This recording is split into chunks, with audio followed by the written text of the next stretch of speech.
Unspoken, written by Amber Epling. Exterior, Mental Health Corporation, Denver, Colorado, night. Celeste Grey, 25, a mute mental patient, runs outside. She is in a panic. Her breathing is heavy. She runs out into a snowstorm. Interior, inside the hospital, hallway, continuous. A manly figure runs down the hallway. Exterior, outside the hospital, continuous. Celeste runs towards the nearby woods. Her clothes are torn. Blood is running down her legs. The snow pelts her body. She moans loudly. A manly silhouette stands in the doorway. Exterior, Breckenridge, Colorado, Rains Ranch, day. In the early morning, Appaloosas, Palominos, Paints, and buckskin horses run through an icy river. Exterior, outside a cabin, continuous. Gabriel Rains, 27, a handsome, rough and rugged rancher, walks out of his cabin. He heads to the barn. Exterior, on a pathway, continuous. Celeste stumbles down the road. She is exhausted. Exterior, on the prairie, continuous. Gabriel sits on his buckskin horse, rounding up the horses in the field. He whistles, banging his rope to his leg. Exterior, on a pathway, continuous. Celeste pants, making distressing noises. Exterior, on the prairie, continuous. Gabriel directs the horses into a corral. He jumps off his horse, closing the gate. He approaches the cabin. Russ Rains, 55, his disabled father, waits on the porch. He sips his coffee. Did you get them all in? There are a few stragglers that wander up near Shadow Pass. I head up there right now. Let me finish my coffee and I'll give you a hand. Russ sees Celeste coming down the path. Are we expecting anyone? Gabriel acknowledges the woman. Do you know who it is? No. Or maybe she's lost. Celeste passes out. Gabe. The men run to the woman. Russ hobbles to her. He feels her head. She's burning up. We need to get her inside. Gabriel picks her up, carrying her back to the house. Interior, outside the cabin, Gabriel's bedroom, continuous. Celeste rests. Russ lays a damp rag over her head. He sees bruises along her arm. What kind of person runs around in the dead of winter? I don't know. She gonna be all right? I think so. Her fever's starting to break. She'll be fine, she just needs to rest. He pulls the covers up close to her neck. We need to pull those horses out of Shadow Pass before dark. I'll get them. You stay here with her. Are you sure? Yeah. Gabriel leaves.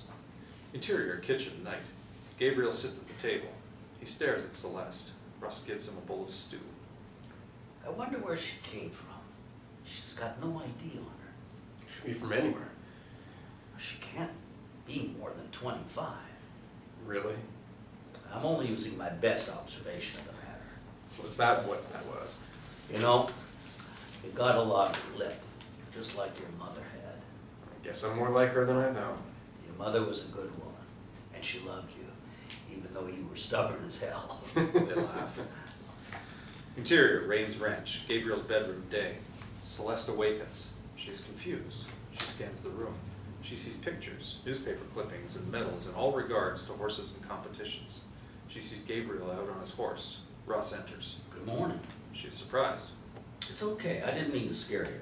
She diverts her gaze. You made your way to my ranch a couple of days ago. She is silent. Had a fever. Do you remember any of this? She does not say a word. Her constant moans mix with her continuous movements. She raises her hand at the wall. What is it? What do you see? What is it? He sees a bracelet on her arm. He reaches for the bracelet. She falls back on the bed, moving and moaning and pulling away. It's okay, I'm not going to hurt you. She pulls and moans. He pulls the bracelet off her wrist. She curls up on the bed. He leaves the room. He reads the writing on the bracelet. Gabriel enters. Doesn't seem like she likes you very much. No, it's more than that. I found this on her wrist. Gabriel examines it. Insert on the bracelet. Celeste Grey, Mental Health Corporation, Denver, Colorado. What the hell? Mental institution? He finishes his examination. She came from Denver. Russ diverts his eyes uneasily. He sighs. Denver. That's over 100 miles from here. Damn. How the hell could she walk that far? I don't know. We can't keep her here. She's under the care of the state. We have enough problems with property taxes. So we're taking her back? Yeah. So get packing. Interior, Gabriel's bedroom, continuous. Russ sits rubbing alcohol down on the nightstand. Celeste, can you hear me? Gabriel appears on the opposite side. Celeste. Her eyes open. Russ is leaning over her. She lets out a morbid scream. She thrashes and moans. You're going to have to hold her. Gabriel grabs her arms. Celeste moans and hollers. No. It's okay, hold still. She settles down. Look at me. Look at me. She stares at him. She lifts her fingers to his mouth. Her moans now less forceful but soft. Gabriel looks at Russ. Do it. Russ places the rag over her wounds. He puts a bandage over the bruise. Okay, that should be good. Gabriel lays her arms across her chest. Celeste gazes out the window. So she's more cooperative on the trip. I don't know if I could stand her yelling in my ear the whole way. Interior, Denver, Colorado, Mental Health Corporation, day. Gabriel and Russ escort Celeste through the hospital. She is moaning. She pulls away at the sight of the hospital administrator, Dr. Maggie Waters, 45, an African-American woman approaching. It's all right. Dr. Waters approaches, hand extended. Russ Springs, it's good to see you again. You too, Maggie. It's been a while. They shake hands. Again. You must be Gabriel. I heard a lot about you. Of course, you were smaller then. Hello, Celeste. Celeste looks away. Thank you for bringing her back. She escaped several days ago. We did not know what direction she headed in. It's funny she made her way to your ranch. She looks to her staffer, Danny Foster, 30. Danny, could you take Celeste back to her room, please? Yes, ma'am. Danny takes her arm. Celeste moans and screams. She reaches for Gabriel as he takes her away.